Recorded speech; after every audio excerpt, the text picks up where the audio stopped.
Hello. काय झालं वहिनी, एवढं लेट का कॉल करतेस? अगं सिंचू, तुझ्या काळजीने डोळाच लागत नव्हता म्हणून म्हटलं की कॉल करावं. हरीशचं काय झालं पुढे? त्या मुलीला सोडलं की नाही अजून, की अजूनही अफेअर चालू आहे त्या मुलीसोबत?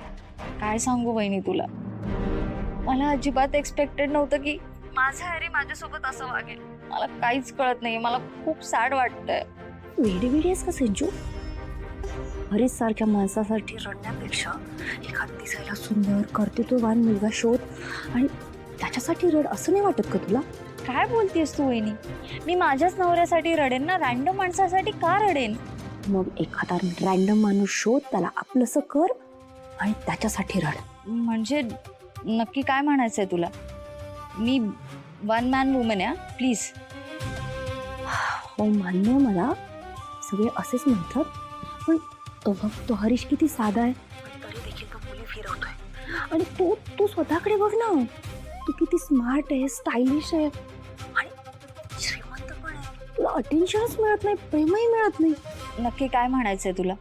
मला फक्त एवढंच म्हणायचं, जसं हरीश सगळं विसरून पुढे गेलाय ना, तसं तू पण कर. तू स्वतःची घुसमट होऊ देऊ नकोस. तू तुझं तारुण्य का वाया घालवते त्याच्यासाठी?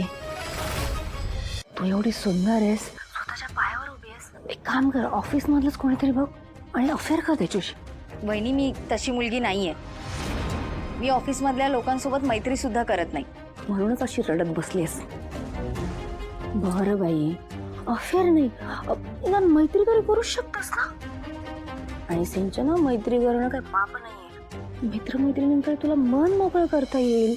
बघ, हरीश सगळं विसरून गेला की नाही, तो त्याच्या आयुष्यात पुढे जातोय, मग तू पण जा ना तसं. मी जे काही सांगितलंय त्याचा तू विचार कर बाबा. मी ठेवते फोन, काळजी घे. हां.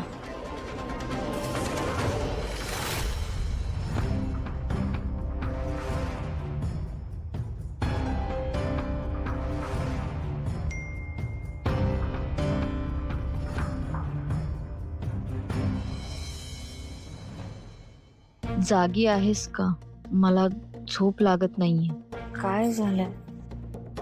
एवढ्या रात्री सरांनी का मेसेज केलाय?